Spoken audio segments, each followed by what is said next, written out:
สบายดีทุกคนกินข้าวแรงกันเนาะกินข้าวแรงกันแล้วมันนี่ได้ตำต้นกับทอดเอ็นไก่ที่จริงใจเอ็นไก่ล้วนๆเลยเนี่ยเลยพี่น้องได้กินข้าวกันได้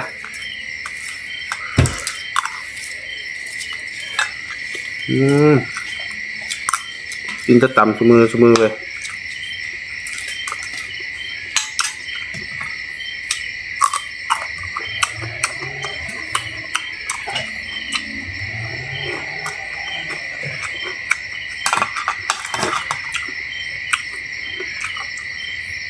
ทำตัวยั่ว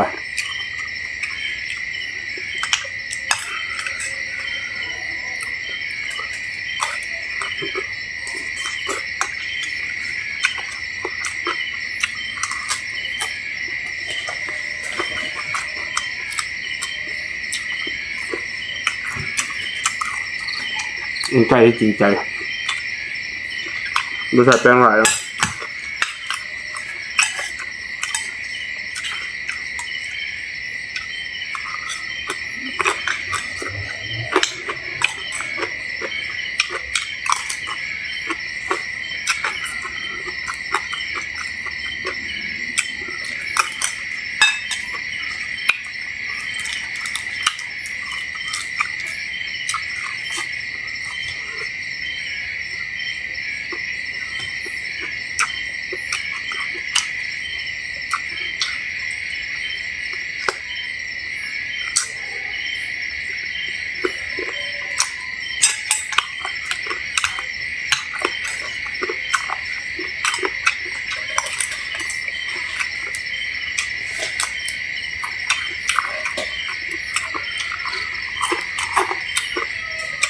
กรอบฮะ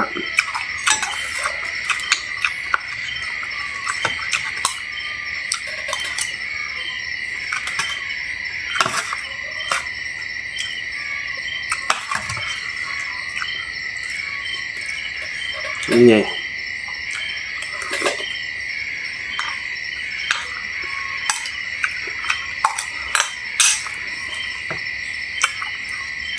ผักกระปุกเอง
มันกรอบ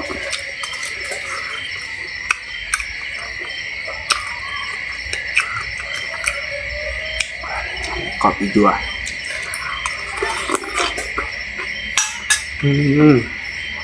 มันเขือ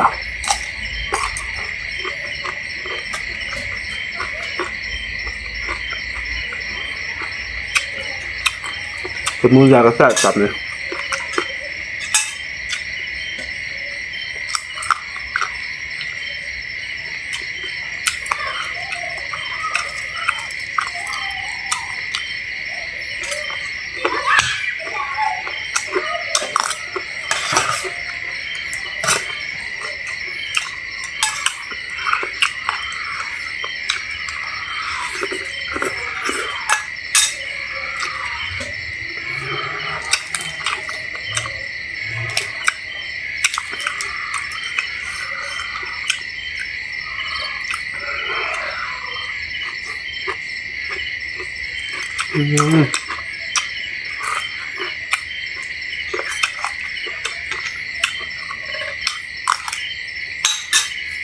Mình nhà bếp thì ngắm rồi เรือค่ำอยากกินข้าวกันละ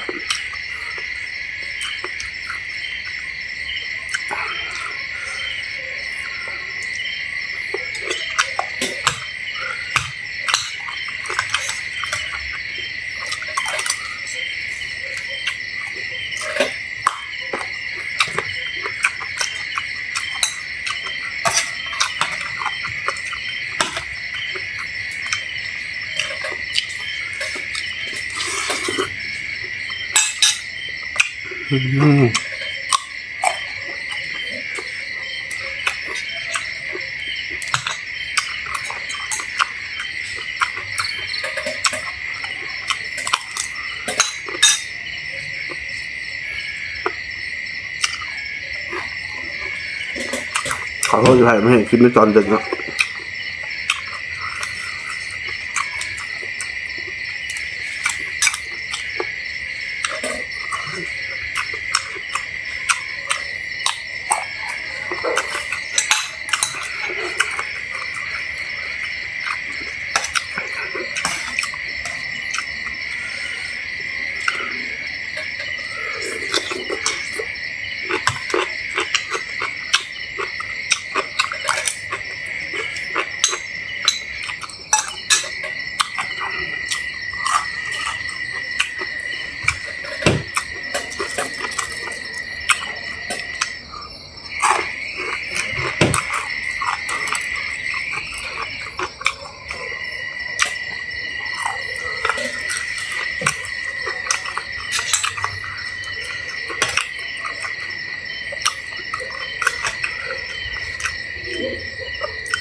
คำท้ายคำนี้ใหญ่เนาะ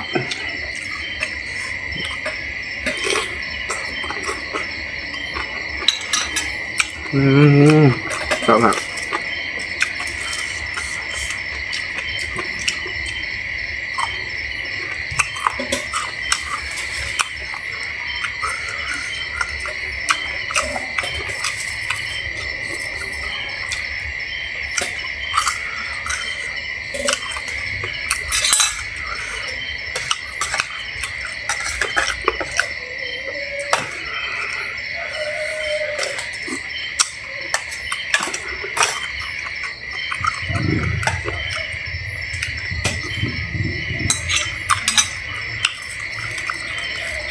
คำสุดท้ายเลยนะหลายคำละ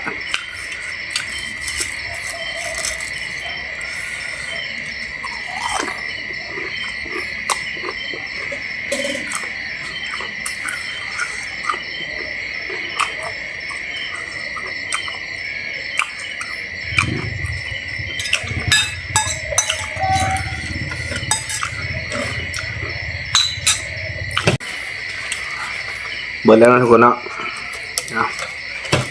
กินข้าวแรงนำกันมื้อนี้ก็ได้ขอบใจทุกคนที่เข้ามารับชมเนาะ